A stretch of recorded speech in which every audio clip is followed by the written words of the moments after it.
Hello hi friends, మనం ఇప్పుడు egg kurma ఎలా చేయాలో నేర్చుకుందాం. పిల్లలకి ఇవి చాలా మంచి ప్రోటీన్ ఫుడ్ అండి. చాలా అంటే చాలా బాగుంటుంది. ఒకసారి ట్రై చేసి చూడండి. ఇలా అన్ని ఇంగ్రీడియంట్స్ ఆనియన్, క్యాప్సికమ్ అండ్ కొత్తిమీర, పుదీనా, కరివేపాకు, టమాటో అన్నీ కట్ చేసి పెట్టుకోవాలి. ఇది కొబ్బరి పాలు అండి. కొబ్బరి పాలు ఇందులో చాలా ఇంపార్టెంట్. ఇవి మసాలాలు గరం మసాలా, లైట్గా ధనియాల పొడి అండ్ జీరా పొడి అండ్ చిల్లీ పొడి అండ్ కాశ్మీరీ చిల్లీ పొడి, ఇది సాల్ట్.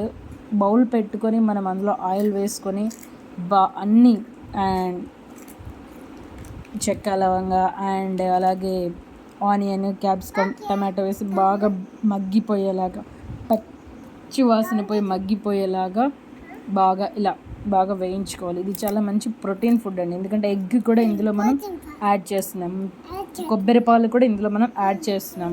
సో చాలా అంటే చాలా బాగుంటుంది. ఇందులో అన్ని మసాలాలు, పసుపు అండ్ గరం మసాలా, ధనియాల పొడి, ఇలా అన్ని ఇంగ్రీడియంట్స్ తగిన మోతాదులో మనం కర్రీస్ని మనం ఎంతవరకు తీసుకుంటామో, ఎంత క్వాంటిటీ తీసుకుంటామో అంత తగినంత వేసుకుంటే చాలు. సో ఇందులో నేను మిల్లీ మేకర్ అండ్ ఆలు కూడా యాడ్ చేశాను.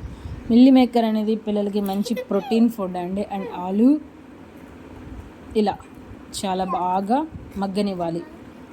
బాగా మగ్గిన తర్వాత ఇందులో మనం కొబ్బరి పాలని యాడ్ చేసుకోవాలి. ఇలా కొబ్బరి పాలు యాడ్ చేస్తే ఆ ఫ్లేవర్ అనేది సూపర్గా ఉంటుందండి. చాలా బాగుంటుంది. ఇలా వచ్చేస్తుంది. లైట్గా మనం వాటర్ వేసుకోవచ్చు, వేసుకోకపోవచ్చు, సరిపోతే అవసరం లేదు. ఇలా ఎగ్స్ని కూడా మనం ఇందులో యాడ్ చేసుకోవాలి. చాలా అంటే చాలా బాగుంటుందండి. పిల్లలు భలే లైక్ చేస్తారు దీన్ని. మనం రైస్తో తినచ్చు, చపాతీతో తీసుకోవచ్చు అండ్ పూరీతో కూడా తీసుకోవచ్చు. వెరీ వెరీ టేస్టీ అండి. ఇది ఒకసారి ట్రై చేసి చూడండి.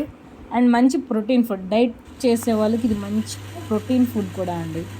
అండ్ పిల్లలకి, పెద్దవాళ్ళకి ఒకసారి చేసి చూడండి. చాలా అంటే చాలా బాగుంటుంది. That's it. Please subscribe and share, like.